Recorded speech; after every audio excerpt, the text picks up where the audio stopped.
¿Qué tal? Por favor, si vamos sentándonos para comenzar.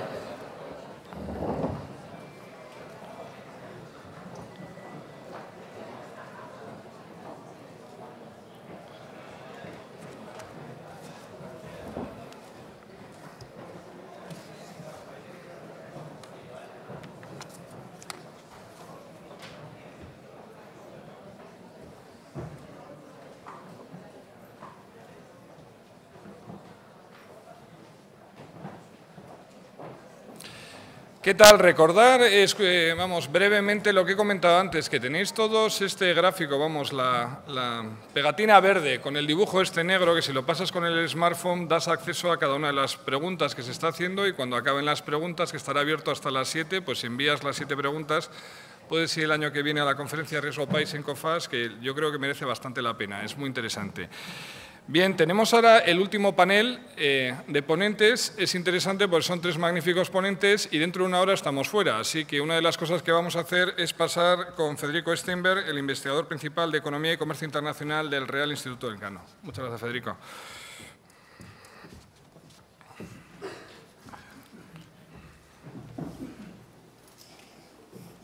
Bueno, buenos días a todos. Gracias de nuevo a COFAS y a la Caixa por invitarme. El año pasado me invitaron a ser moderador y este año me han pedido que hable, así que entiendo esto como un upgrade, así que muchas gracias. Sí, claramente. Además,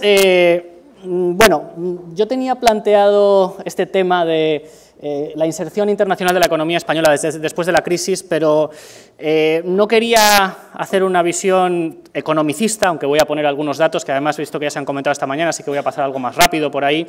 el ajuste de la cuenta corriente y cómo podemos salir, cómo se parece esta salida a otras de la economía española, sino referirme más bien a el entorno internacional desde el punto de vista geopolítico y geoeconómico, cómo está cambiando y cómo la salida de la crisis de la economía española tiene que tener muy presente algunas dinámicas que se están dando en el mundo que plantean nuevos retos y para los cuales hay algunos instrumentos que tenemos a nivel nacional para defendernos, para otros tenemos el nivel europeo y para otros no tenemos nada y por lo tanto vendría bien poder ir anticipándonos. Entonces, este es un poco el mapa de ruta. Un breve recordatorio del diagnóstico de la economía española y su crisis y cómo estamos saliendo que conocemos, una mirada a la geoeconomía internacional y algunas implicaciones para qué tenemos que hacer. Bueno, como sabemos, la salida de esta crisis, que aunque es más profunda, más densa y más dolorosa que otras, se parece mucho a la salida de la crisis anterior, es decir, cada vez que la economía española se pega un tortazo, lo primero que hace es ajustar el sector exterior, porque tenía una necesidad de financiación externa enorme, que como teníamos el euro, esta vez fue mucho más enorme, y las exportaciones empiezan a tirar, porque las empresas, cuando la demanda interna crece mucho, pues están muy cómodas vendiendo aquí, cuando la demanda interna se desploma, se ponen las pilas e intentan vender más fuera, aunque vamos a ver cuáles son los problemas, y después, una vez que la cuenta corriente se ha dado la vuelta, cosa que ha ocurrido, como se ha comentado esta mañana ahora, ya ha ocurrido, aparece una oportunidad de inversión extranjera, es decir, el capital vuelve a venir, y después se recupera el consumo, y después se crea empleo. Y crecemos. Entonces, parece ser, si vemos esto de manera similar a otras recesiones, las exportaciones están tirando, como vemos, la demanda interna se mantiene deprimida y lo seguirá estando, pero podríamos estar al principio de ese giro. Hay un tema interesante, es que si ya tenemos superávit por cuenta corriente, ya no necesitamos financiación exterior para la deuda pública. Y si a eso le sumamos que los japoneses nos están haciendo un favor enorme con el Abenomics, es decir, el Banco Central de Japón se ha puesto a imprimir dinero como loco, como ya hizo la Reserva Federal, pero el Banco de Japón de manera más decidida, y están comprando todo tipo de activos, incluida deuda española, porque quieren tener una cartera diversificada y, por lo tanto, eso está ayudando también a la prima de riesgo española. Y, al mismo tiempo, hay un suceso macro de largo alcance que nos podría venir muy bien, que es, como sabéis, hay una revolución energética en Estados Unidos con el tema de los hidrocarburos no convencionales, el shale gas, el shale oil. Había un estadounidense visionario que se inventó el tema del fracking hace unos 30 años y nadie pensaba que aquello pudiera funcionar. Sabéis que se trata de meter agua a presión sobre las pizarras para liberar hidrocarburos no convencionales. Ahora parece que esta revolución se puede materializar, en Estados Unidos se está materializando, se habla de que Estados Unidos tiene una capacidad de ser un país independiente energéticamente para 2020 e incluso podría exportar, y eso básicamente puede implicar que la tendencia de los precios energéticos en el futuro pueda ir hacia abajo. Yo no voy a dar ninguna previsión porque no me dedico a eso y creo que me metería la pata, pero básicamente un petróleo más barato a España le viene de cine porque, como sabéis, una parte importante del déficit por cuenta corriente nuestro siempre ha sido el tema energético. Así que, en ese sentido, la cosa pinta bien. El tema petrolero no pinta tan bien geopolíticamente porque si Estados Unidos ya no tiene que proteger su patio petrolero de Oriente Medio y se desentiende desde el punto de vista de la seguridad de ahí, a ver quién llena ese espacio, y eso es algo más preocupante. Pero bueno, en todo caso, vemos ese motor de crecimiento y la pregunta que se ha salido esta mañana es, cuando volvamos a crecer, ¿volveremos a tener un déficit por cuenta corriente? Pues esto tendremos que planteárnoslo y nos lleva a... aquí simplemente tenéis los costes laborales unitarios, cómo se han ajustado, esto ya se ha comentado esta mañana, pero esto nos lleva a poder plantearnos cómo queremos salir de esta crisis, que es en definitiva lo que deberíamos estar haciendo. No sé si lo estamos haciendo suficientemente, es decir, ¿estamos intentando pasar el chaparrón y volver al business as usual? Pues esto es peligroso, sabemos que el business as usual como tal no va a volver y sabemos que es demasiado arriesgado. Y, por otro lado, está la versión de lo que quieren los alemanes para nosotros. Los alemanes quieren que nos alemanicemos, es lo que quieren de todos los países del sur, es decir, que seamos un país exportador con baja tasa de consumo y alta tasa de ahorro. Y, bueno, pues ahí también, aunque algunos elementos de mayor dinamismo en el sector exportador son esenciales y esperemos que se mantengan, tampoco está muy claro que España pueda convertirse en una nueva Alemania y por lo tanto es una ocasión interesante para plantearnos qué partes de lo que quieren los alemanes que hagamos y nos están obligando a hacer y nos van a seguir obligando a hacer después de las elecciones, yo no tengo duda, pues debemos tomar y aceptar, y en qué otras podemos tener o debemos tener más cuidado o plantear que nuestro modelo no tiene por qué ser Alemania 2 del sur. En todo caso, si miramos un poco hacia afuera, siguiendo con el sector exterior, lo que tenemos es que, aunque estamos diversificando un poco fuera de la Unión Europea, nosotros vendemos esencialmente a la Unión Europea, 60 y pico %. Y la Unión Europea, según nos dicen las previsiones, hay un montón de previsiones, se han planteado algunas esta mañana, aquí pongo otras, es la zona del mundo prácticamente que menos va a crecer de aquí a 2030. Lo que tenemos es, 2020, perdón, que el crecimiento económico fundamentalmente va a venir de Asia emergente y de otros emergentes que se han señalado esta mañana, África está tirando algo más, y por lo tanto nosotros vendemos donde no hay crecimiento, y eso es un problema. Además, este es un estudio de la OCDE que intentaba identificar si los países venden a los mismos destinos y los mismos productos o si amplían en destinos y si amplían en productos. Y lo que vemos, por no complicarme mucho, es simplemente que España tiende a vender a los mismos países y el mismo tipo de productos. Y esto, digamos, es una mala idea porque tenemos que expandirnos hacia otros mercados y entrar en las nuevas cadenas de producción globales, es decir, vender nuevos productos. Y ahí vamos algo rezagados. En todo caso, por una nota de optimismo, sí que es cierto que estamos diversificando un poco más, como es natural y como se ha comentado esta mañana, fuera de la zona euro, y las cuotas de exportación españolas no han caído de manera significativa, prácticamente no han caído, mientras que las de otros países sí en relación con los emergentes, y esto nos indica que las empresas españolas que exportan son perfectamente competitivas porque lo que identificamos es que no compiten necesariamente en precio, es decir, aquello que vende Telefónica o el Santander o Repsol es homologable a lo que venden empresas multinacionales alemanas o estadounidenses, y el problema de la economía española es, sin embargo, que demasiadas pocas empresas exportan, ¿no? Y aquí, de hecho, lo que tenemos es que hay muchos estudios de evidencia empírica que indican que las empresas que son más grandes tienen mayor capacidad exportadora, son más flexibles, son más innovadoras, tienen un nivel de productividad más alto, tienen una tasa de mortalidad más baja, están dispuestas a atraer talento internacional y a pagarle en condiciones adecuadas, tienen menor rotación, se insertan en las cadenas de valor globales y, por lo tanto, la asignatura pendiente, podríamos decir, es que el tamaño medio de la empresa española es demasiado pequeño. El tamaño medio de la pyme española está muy por debajo del tamaño medio de la pyme alemana o de la pyme de otros países, y sería una buena idea intentar influir en el marco regulatorio para promover el crecimiento del tamaño medio de la empresa española para que pueda tener capacidad de exportación. Bueno, en todo caso, permitidme que salte al segundo capítulo, es decir, a lo menos economicista, que es esto de cómo se está moviendo el mundo y cómo se tiene que insertar España en estos cambios. La economía internacional o la política internacional está viviendo dos transformaciones simultáneamente que nos desconciertan bastante. Por una parte tenemos dentro de la misma estructura del sistema internacional, es decir, una estructura dominada por Estados-nación, un mundo que llamamos post-westfaliano y que ha durado desde 1648 hasta hoy, hay un cambio en el equilibrio de poder mundial desde los países occidentales hacia los países emergentes. Es decir, en un mundo de Estados-nación, unos Estados-nación bajan, otros suben. La velocidad del ajuste en términos económicos es más rápida que en términos geopolíticos, es decir, aunque China va a ser la mayor economía del mundo en 2016, por encima de Estados Unidos, falta muchísimo para que China pueda superar en cuanto a poder e influencia mundial, como se ha mencionado esta mañana, a China. Además, la ventaja energética que he comentado podría retrasar todavía más el declive relativo de Estados Unidos y además lo que tenemos es que Estados Unidos domina en una serie de variables que luego comentaré con un índice que hemos elaborado en el Instituto Elcano. La segunda transformación, y bueno, y a nadie escapa que los momentos de transición en el sistema internacional no han sido sencillos, es decir, de lo que se trata es de gestionar de manera pacífica el cambio de una potencia hegemónica en declive hacia una potencia hegemónica en auge, y Europa, ¿qué papel pinta ahí? Pues los países europeos de modo individual van a pintar muy poco en la escena internacional, y si nos juntamos es posible que pintemos bastante más. Pero al mismo tiempo se está produciendo un cambio sistémico, que podríamos decir, en el cual los Estados-nación, que han sido los protagonistas principales de las relaciones internacionales económicas y no económicas, están teniendo que ceder esferas de poder a otros actores. Y además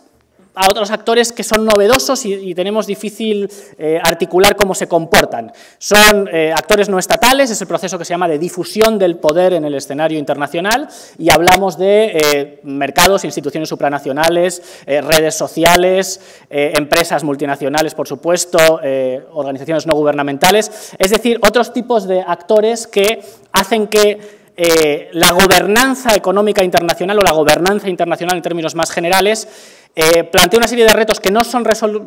solucionables solo por un Estado y ni siquiera son solucionables por un conjunto de Estados, sino que requieren tener en cuenta estas nuevas interacciones de actores no estatales que se comportan de una manera que no tenemos muy claro cómo funciona. Ambos planteamientos generan una incertidumbre que no hemos conocido en los últimos 40 o 50 años, en los que hemos vivido básicamente en un mundo de estabilidad, con instituciones fuertes generadas por los países avanzados básicamente, el FMI, la OMC, GATT, etcétera, y ahora tenemos un entorno cambiante, digamos, desde esta estabilidad, hegemonía del enfoque liberal de ver la economía más bien anglosajón, pero bueno, a enfoques que generan, digamos, disonancia cognitiva, porque lo que un chino o un brasileño entiende por capitalismo no es exactamente lo mismo que lo que un americano o un alemán entiende por capitalismo, y ahí hay fricciones que se ven en el G20, hay un problema de ausencia de liderazgo en el sistema internacional. Sabemos que Estados Unidos parece que ha aprendido la lección de que los imperios caen cuando gastan demasiado en mantener sus tropas en el exterior. Le pasó al Imperio Romano, y esto los anglosajones lo llaman el Imperial Overstretch, pero básicamente quiere decir que, bueno, hay que tener en cuenta o hay que preocuparse un poquito más porque no puedes estar en todas las zonas simultáneamente. Los americanos, como hemos visto en el caso de Siria de Libia, y estamos viendo el caso de Siria, ya no se involucran como antes. El gasto en temas exteriores de Estados Unidos en el pico de la Guerra Fría fue un 10% del PIB, hoy está en el 5%, o sea que están en retirada, y eso genera un vacío de poder internacional porque los chinos tienen muchos problemas internos y todavía no está en su agenda dedicarse en el exterior a tener una política exterior que tenga una estrategia para todas las regiones del mundo. De momento tienen una para su zona de influencia cercana.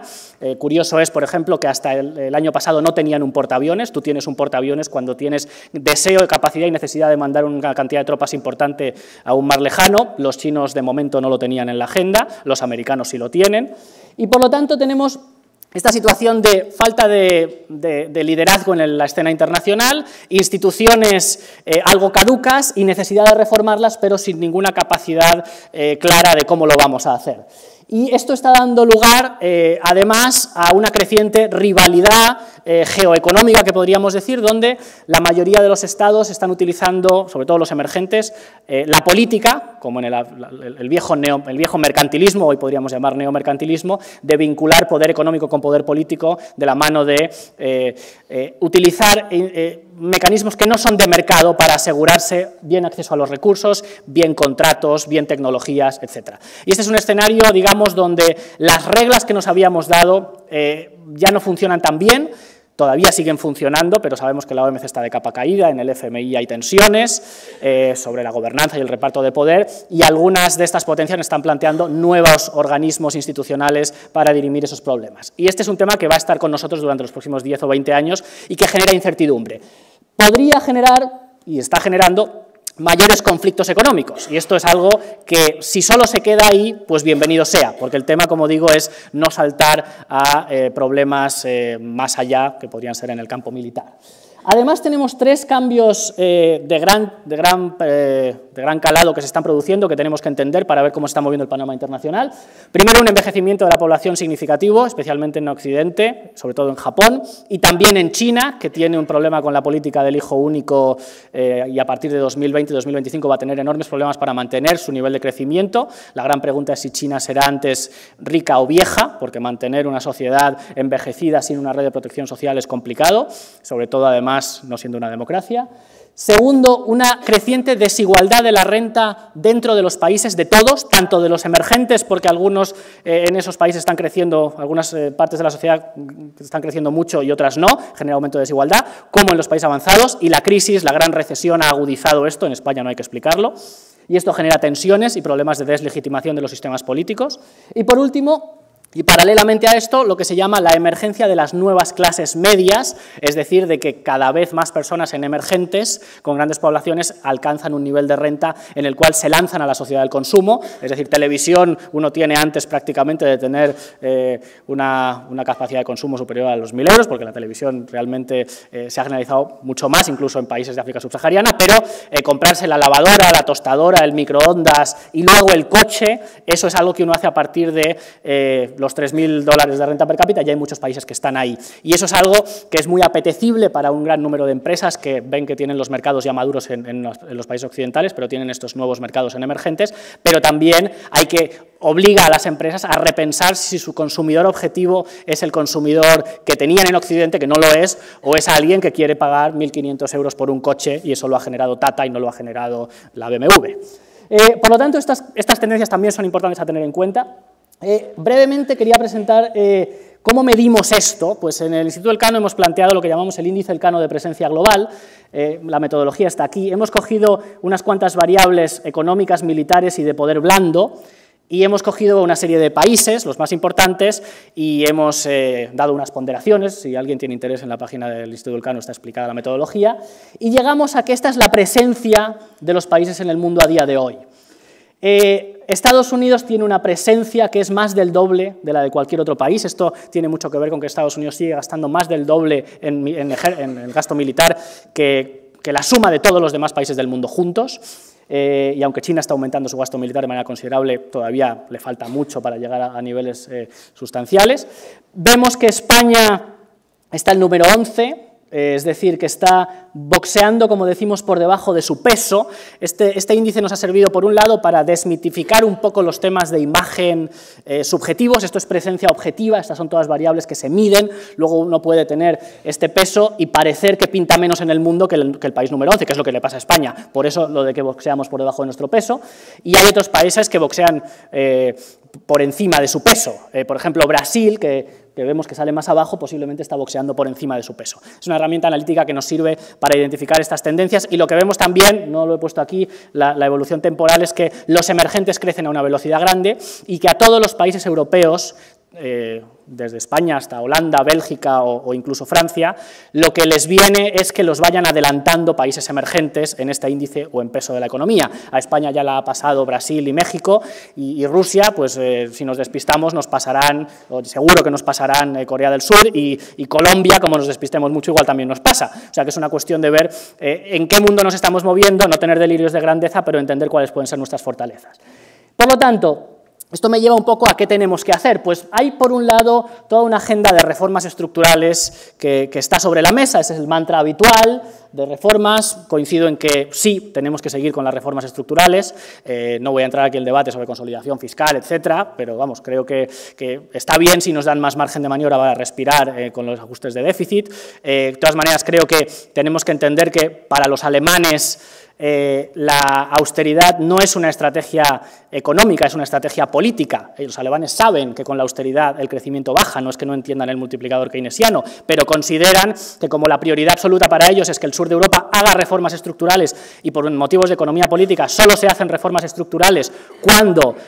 tienes el agua al cuello y la economía va mal, pues están intentando que mantengamos, no digo que quieran que la economía vaya mal, porque también les afecta, pero que mantengamos la tensión de las reformas y por lo tanto no van a aflojar el pie del acelerador de obligarnos a mantener la austeridad en la medida en que puedan, porque su estrategia es que el sur de Europa se alemanice para que Europa pueda competir en la globalización como ellos quieren que compitamos. Otra cuestión es si nosotros queremos hacer eso y lo queremos de manera democrática y decidida por nosotros y no impuesta desde arriba. En todo caso, la agenda de reformas está ahí, por un lado, como digo, mayor tamaño de la empresa, por otra, vías de financiación no bancarias, no hay una industria de capital riesgo distinta del crédito bancario en Europa, podríamos aprender de los israelíes, de los estadounidenses, de pocos más, pero eso es importante, sobre todo en un caso como el español, donde la pyme vive del crédito de bancos y, como se ha explicado antes, los bancos no están dando crédito. Integrarse en las cadenas de valor global, esto es esencial, es decir, hoy día los flujos de comercio están guiados por los flujos de inversión, es decir, estamos en un mundo nuevo donde el comercio ya no es que yo produzco un bien aquí y lo vendo fuera, sino que cada producto se produce con inversiones de distintos países y es importante estar inserto y tener un nicho en esas nuevas cadenas de valor global y por lo tanto hay que atraer inversión directa extranjera para insertarse en esas cadenas de valor global. Tenemos un tema de costes energéticos y si efectivamente vamos a un área de libre comercio con Estados Unidos, la Unión Europea, como está sobre la mesa, pues aquí a las empresas españolas puede afectarles además o negativamente en cierta medida el hecho de que los americanos tienen un coste energético, pueden tener un coste energético mucho menor. Esto es una asignatura pendiente. Estoy hablando de costes energéticos porque esos son costes o inputs necesarios para cualquier pyme y realmente aquí yo creo hay un tema de competencia que habría que ver. Y luego, bueno, mejorar el entorno laboral y fiscal para atraer talentos, tiene que ver con los recortes en I+D, que yo creo que nos estamos pasando un poco. Y en todo caso, esto que se ha planteado esta mañana, hay a lo mejor un trade-off entre apoyar a empresas grandes que se puedan internacionalizar, pero que luego tengan posiciones oligopólicas en el mercado y abusen de ellas. Hay que tener cuidado con esto. En todo caso, esto, que es lo que cualquier economista viene diciendo hace tiempo, y algunas cosas más, hay que completarlo con tendencias más de gran calado y gran trascendencia, más geopolíticas que tenemos que entender. A nivel macroeconómico, pues cómo nos está afectando esto que ha empezado en 2010 y que va a seguir durante los próximos años, que es la guerra de divisas, todo el mundo intentando depreciar su moneda, los japoneses ahora con mucha agresividad lo están consiguiendo, los americanos reduciendo su nivel de deuda, no haciendo default, sino inflando, generando inflación, depreciando el dólar y devolviéndole a sus acreedores en dólares depreciados. Eso no es un default formalmente, aunque es un default evidentemente en términos de poder adquisitivo de un chino que va a cobrar lo que le prestó a un americano. Y ahí el Banco Central Europeo, mi sensación es que va a ir aflojando, es decir, que poco a poco entraremos en políticas monetarias algo más expansivas, pero esto hay que tenerlo en cuenta, los movimientos de tipo de cambio, y Europa, digamos, es la que no está entrando a las devaluaciones competitivas porque Alemania no quiere, y hay que alertar sobre que el problema de la guerra de divisas, en último término, no es la guerra de divisas en sí misma, sino que es la antesala del proteccionismo, es decir, cuando se generaliza el discurso de tal país me roba empleos porque manipula su tipo de cambio y por lo tanto tiene una ventaja competitiva ilegítima, y eso justifica que yo le meta aranceles, y le meta aranceles aunque el marco internacional de la OMC, de la Organización Mundial del Comercio, no me lo permita, pero se los meto igual, esto es lo que muchas veces piensan los americanos, pues puede generar un problema importante a nivel de la gobernanza de los flujos comerciales y de inversión internacionales. Y al mismo tiempo pensar cómo posicionarnos como España en este mundo en el que parece que la OMC pinta menos y los acuerdos comerciales regionales pintan más. Hay en marcha una negociación entre la Unión Europea y Estados Unidos, está el Trans-Pacific, que es un acuerdo liderado por Estados Unidos de libre comercio con todos los países de Asia menos China, es decir, es un tema de contención también del auge de China. Hoy el presidente del Gobierno español está en un acuerdo de la Alianza del Pacífico, que es un acuerdo de libre comercio nuevo de los países latinoamericanos del Pacífico, México, Perú, Chile y Colombia, y España quiere entrar ahí. Al mismo tiempo tenemos acuerdos de libre comercio en negociación España-Japón, Unión Europea-Japón, Unión Europea ha cerrado uno con Canadá, Estados Unidos ha cerrado con varios países. En esta nueva dinámica de maraña de acuerdos comerciales regionales, ¿cómo nos queremos insertar? Y, sobre todo, ¿qué queremos, en qué medida tenemos que apoyarnos en la Unión Europea y en qué medida tenemos que ir solos? A nivel micro, digamos, yo creo que es algo que digamos en los países avanzados le tenemos, es un poco tabú. Tenemos que empezar a hablar, yo creo, del nuevo papel de la política industrial. Todos los países y sobre todo los emergentes están pensando en política industrial, en apoyar determinados sectores o de pensar cómo se quieren posicionar en la nueva división del trabajo internacional, y nosotros, si no entramos en este debate o lo tenemos de manera interna o repensamos la política industrial, nos podemos quedar descolgados. Los franceses lo suelen hacer, los estadounidenses lo suelen hacer, los alemanes lo suelen hacer, y tenemos que intentar hacerlo. Y por último, ¿en qué medida podemos contar, como he dicho, con Europa para estas cosas o no? Es decir, hay muchas áreas donde podemos ir de la mano con la Unión Europea, sabiendo que la Unión Europea está en un proceso de reconstrucción y renacimiento y nos pueden apoyar, pero hay determinadas zonas que son demasiado importantes para España y donde la Unión Europea no nos va a ayudar, que son básicamente el norte de África y América Latina, y ahí tenemos que tener una estrategia nuestra, propia, es decir, tenemos que intentar que la zona euro y la Unión Europea se fortalezca y poder apoyarnos en los instrumentos y mecanismos que nos da la Unión Europea, y saber que en determinadas cuestiones no podemos quedarnos, si la Unión Europea no está actuando, tenemos que tener una estrategia propia. En conclusión, es buen momento para pensar que queremos ser de mayores desde el punto de vista de nuestro modelo económico. Nuestros problemas internos más o menos los conocemos, pero lo que tenemos que pensar mejor es cómo está cambiando el entorno económico y político internacional y cómo nos queremos insertar en esta nueva ola de crecimiento que esperamos que vuelva en algún momento. Gracias.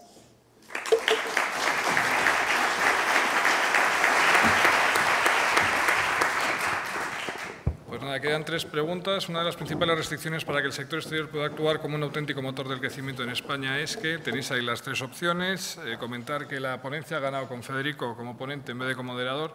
Y un tema que es bastante importante es que, bueno, según la OMC, el primer comprador del mundo es Estados Unidos, ¿no? Así que es muy interesante tener la visión de Gail, profesora del IE Business School y de amplia experiencia sobre Estados Unidos. Gracias, Gail. Muchas gracias. Y muchas gracias a vosotros por la invitación de hoy, que es un honor estar aquí entre este grupo de expertos. Y se me